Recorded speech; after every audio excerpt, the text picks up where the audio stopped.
Support for Arkansas Week provided by the Arkansas Democrat-Gazette, the Arkansas Times, and KUAR-FM 89.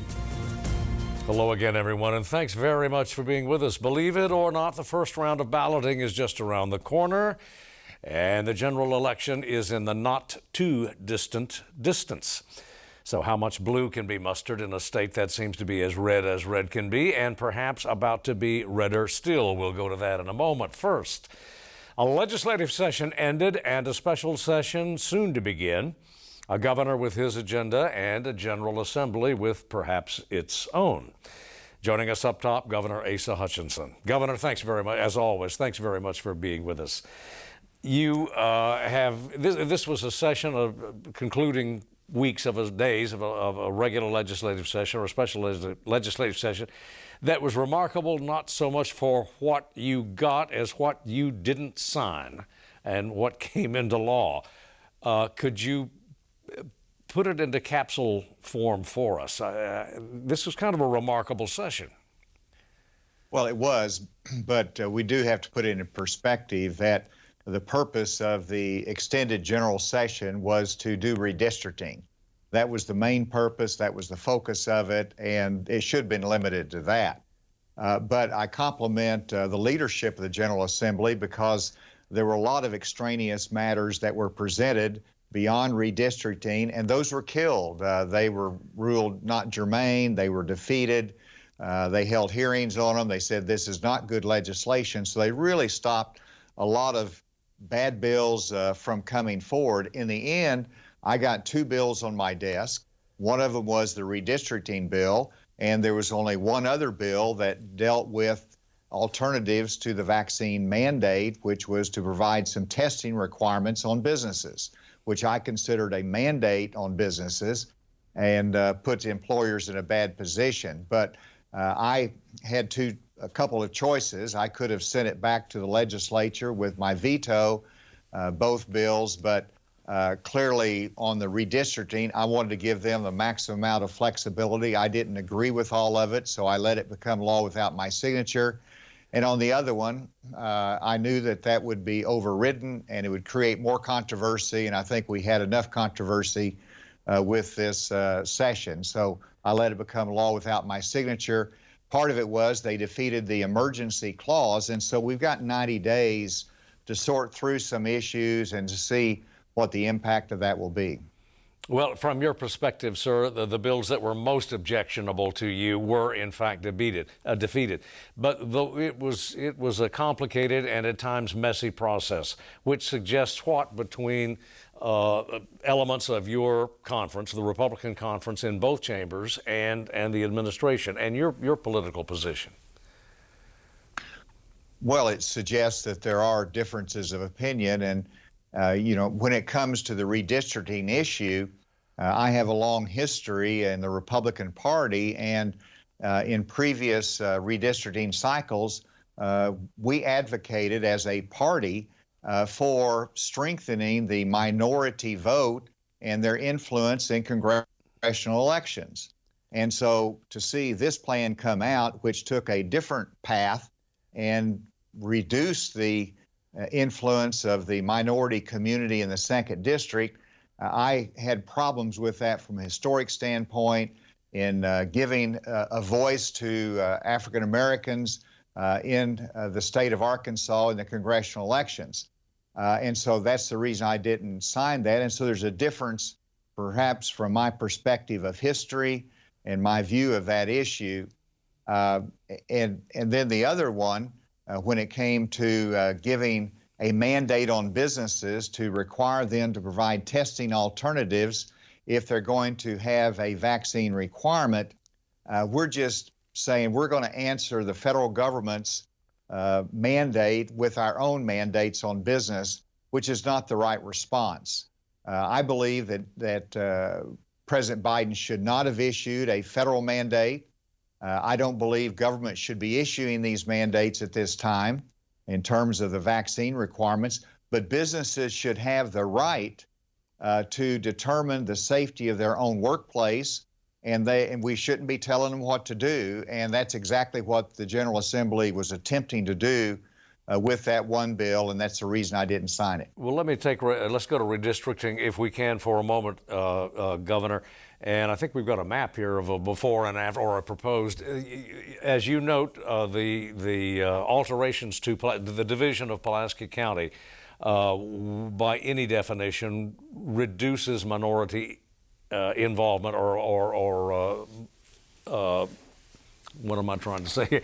It dilutes that minority population geographically. In your estimation, sir, is that plan defensible, legally defensible?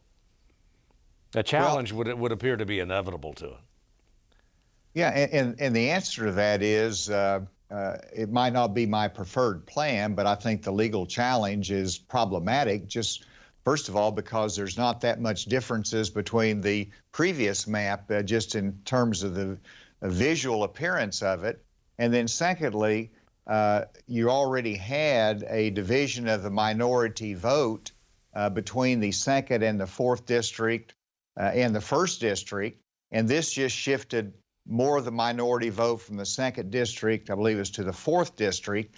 And so these were fairly minor shifts, even though any shift of minority population is significant. So I'm not sure exactly the legal approach and challenge to it, because we weren't successful in 1990, which is now 30 years ago, in a challenge to maximize the minority voting representation in our congressional election. So I think that there's going to be a challenge. The courts will hear it. I think it's probably a close call. And part of the problem is not just simply the map that was presented this time by Republican legislature, but it's based upon a map that was presented 10 years ago and 20 years ago when we had Democrat control. And so it's a little bit hard to make massive adjustments whenever you're trying to keep congressional districts somewhat aligned to what they were in the past. Well, there were some alternatives to splitting Pulaski. Would any of those have been acceptable to you? Yes, there's other ways to do it, absolutely. My staff drew up different maps that did not have the same dilution of minority voting strength, and so it could be done. I don't know all the reasoning of the General Assembly as they developed this last map, but you know, they had their political considerations, they had their concerns about the population shifts and adjusting for it. But it could have been done otherwise. But we will see where it goes from here. Well, there seemed to be the suggestion, pretty broad suggestion, that it was a political consideration in terms of splitting Pulaski, as you alluded to. Just that, was that in your estimation, was that the governing dynamic? Well, first of all, there's nothing inherently wrong with splitting the vote in Pulaski County. Sebastian County was split as well. The previous redistricting split about 5 counties, and so we've been splitting counties as needed for 20, 30 years. Now, in Pulaski County, it is the first time that has happened, and it wasn't my preference, but I'm more concerned not about splitting the county, but how you do it and the impact on minority representation. That is the key. We can't create a majority-minority district that assures that we will have a minority elected to Congress or have the best chance for it, but it's their influence in a congressional election, and is that best suited by making sure that they have the strength in a particular congressional district, or to divide that, and that's the argument that you're diluting it, you're weakening that influence, and that's the constitutional issue. And that was my concern. I think it's a close constitutional case. We'll see how that develops. On the matter, sir, of business mandates, one of the hallmarks that strikes me over the last 4 or 5 years is what seems to some people, anyway, to be a widening gulf between public policymakers, at least in the Arkansas General Assembly, and the business community. Particularly on, not so much on fiscal issues, but certainly on social or cultural matters. and in this case, medical matters. You have kind of a mix of all three there. Would you concur with that assessment? I would. I think there's been a divergent views on that particular point. You know, you've got the populist part of the Republican Party. You've got the wing of the Republican Party that is more libertarian as well, and they come in conflict with each other. I grew up with the principles of Ronald Reagan that it talks about individual freedom, but it's also we talk about fewer regulations and constraints on business and giving them the freedom of the marketplace. In Arkansas, we've always given great latitude to the employers in running their business. Obviously, you don't discriminate. There's laws against those things and based on race and other characteristics. But when it comes to the public health requirements, we ought to give the employers that it's the greatest latitude and not put mandates on them from the government. And that's what we just did at the state level. Now, I think they're minimal because we defeated most of the bills. It may be not out of line from what President Biden and OSHA will bring down to the employers in terms of having a testing alternative, but that's the conflict that the employer could get in a very short amount of time when we get those rules from the federal government. You have said, sir, that even the debate itself, the controversy, the back and forth over COVID policy in Arkansas has not been helpful to the administration's effort or to the clinical community's efforts to contain COVID. Where from here, sir? Well, I just want to underscore that point that we're working hard to encourage vaccinations, to give confidence in the medical community and their advice on vaccines and the health of them. And then whenever the legislature goes, a week to 10 days in debating vaccines, and it just erodes confidence. And we see our numbers flattening or even declining in terms of our vaccination, and that's not the direction we want to go. When you talk about the future, we are going to have a special session, at least I've tentatively set a date of October 25th, but a couple things have to happen first before we bring the legislature back into session. One is making sure we have votes for the tax reduction bills that we're going to present and that we've worked hard on. And then secondly, we need to have some idea as to whether we're going to not bring up extraneous bills outside of the call, and whether we're going to go back into debating some of the same issues that we just did in the last session. If we have to go back and redebate vaccines, that's not helpful, and it worries me. And for that reason, the call is tentative. We've got a lot of work to do to make sure we've got a clear path to getting in and out of the upcoming special session. An exit strategy. Well, I was going to ask you, Governor, you brought it up. How close to consensus are you? Well, I think we are close to consensus on the tax reduction bills that we want to have. We still got to count some votes, but we've got very close to consensus on that, and I expect some announcements next week in that regard. In terms of the rest of the ideas, you've got members of the Senate that are proposing all kinds of issues that ought to be brought up in this session, and I think in the end, I'd like to have some confidence that we can have a narrowly focused session, and there will be a debate. You can't avoid that, but in the end, I hope that we have a strategy that we can not retrace everything that we just talked about in the last session, and I hope that we can narrow the agenda for this upcoming session to what I put on the call. Some very, very important matters. Taxes make a big difference to the citizens of Arkansas. They've come through a pandemic.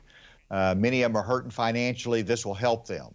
And we don't want to delay that. We hope we can get that done, but I need the help of the General Assembly to make sure we're on the same page as we go into that session to the extent we can be. Got to end it there, sir, because we're out of time. As always, we thank you for yours. Come back soon. Thank you, Steve. We'll be right back.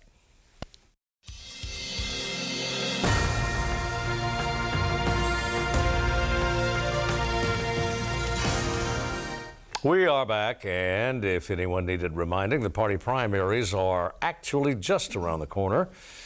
Well, the latest round of fundraising reports was reminder sufficient. And if the November election seems a year distant, that's not how the political pros measure time.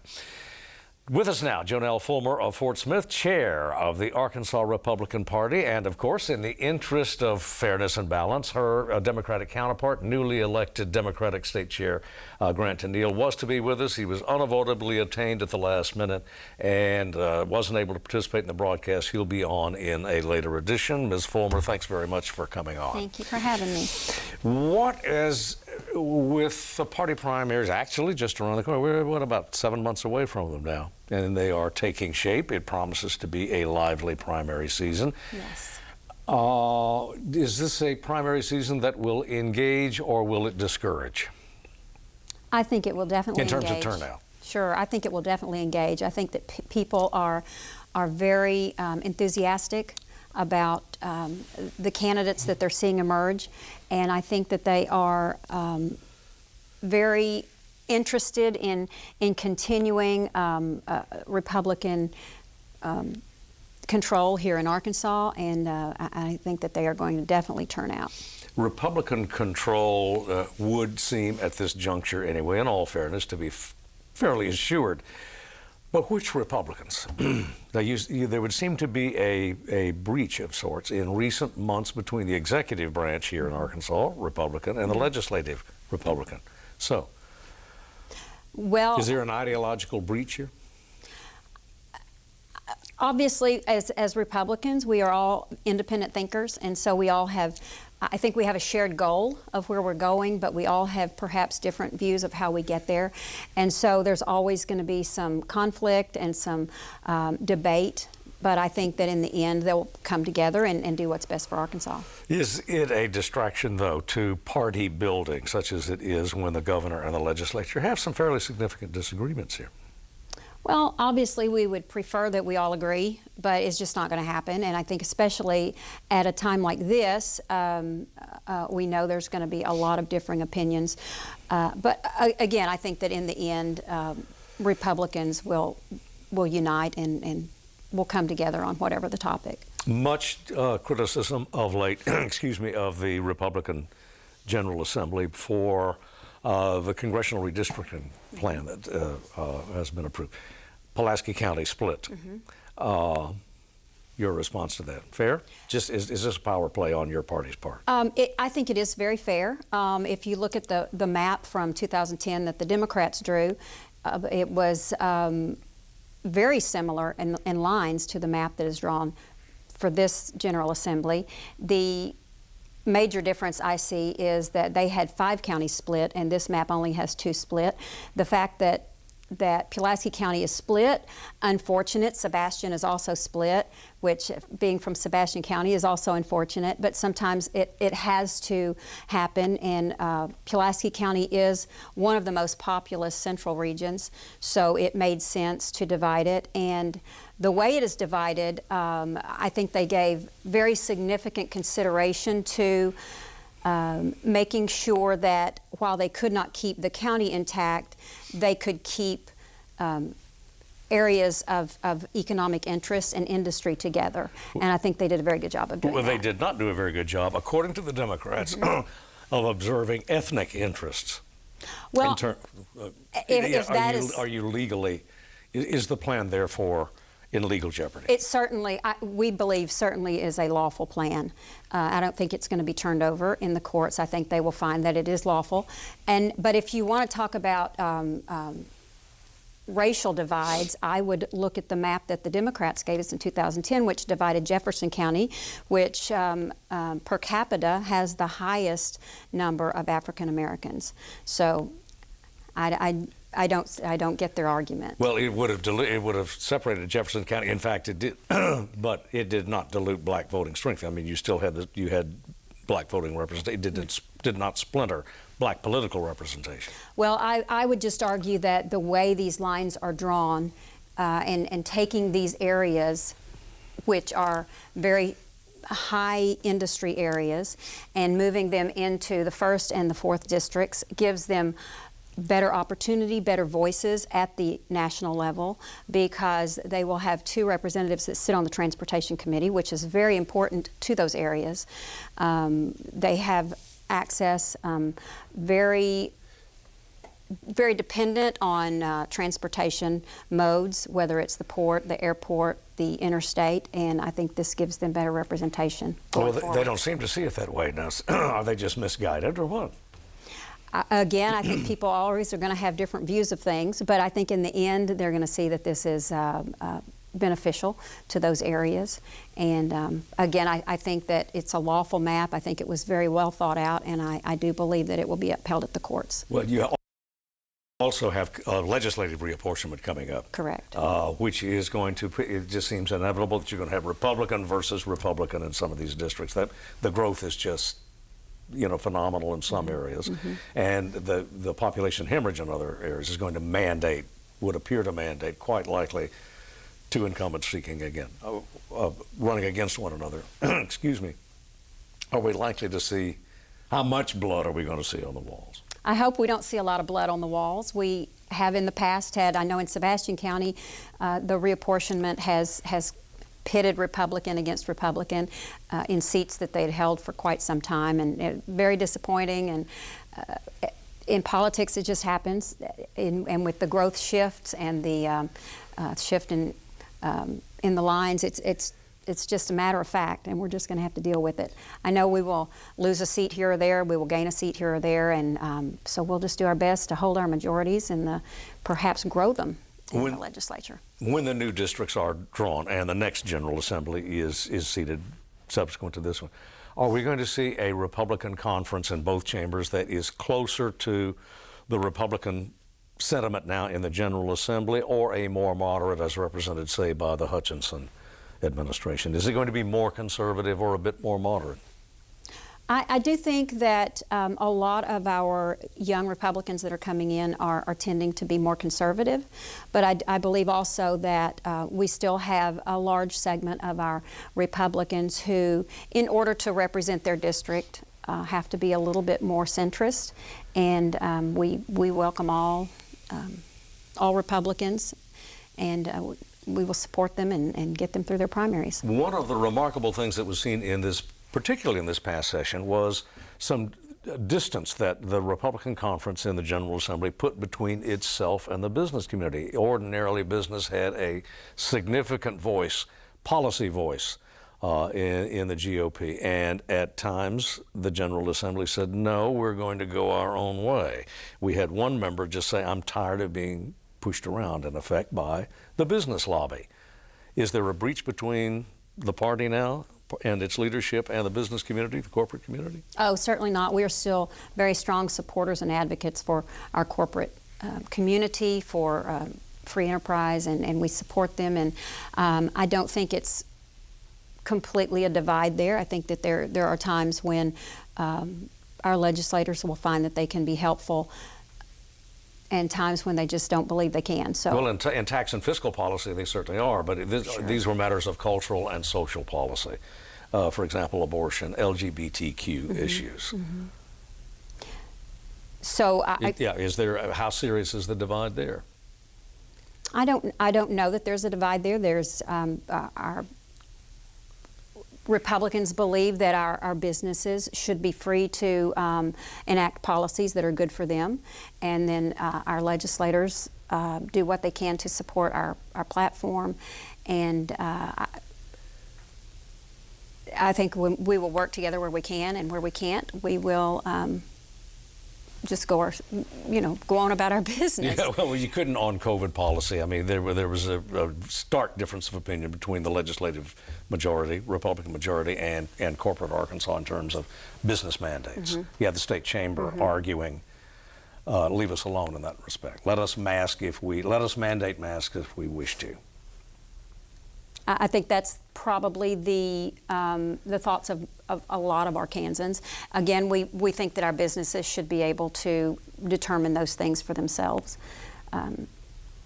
And I think that an individual responsibility says that Arkansans should be able to mandate as they prefer. One final question. Are we seeing Arkansas politics nationalized? There are two leading candidates for your party's gubernatorial nomination.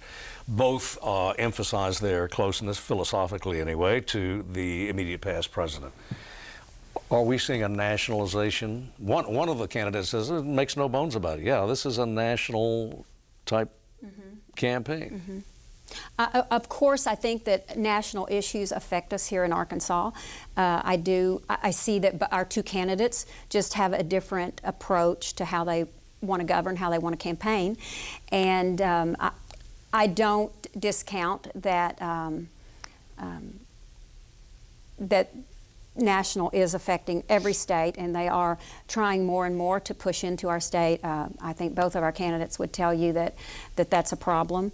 But I believe that in the end they will both also be very focused on what's happening in Arkansas for Arkansans and the betterment of our economy and our homes and our families, and I think that's going to be foremost in their minds. JONELLE FULMER, Chair of the Republican Party of Arkansas, thanks very much for being with us. Thank you very much. And come back soon. Thank you. Good to see you. And as always, we thank you for watching. See you next week.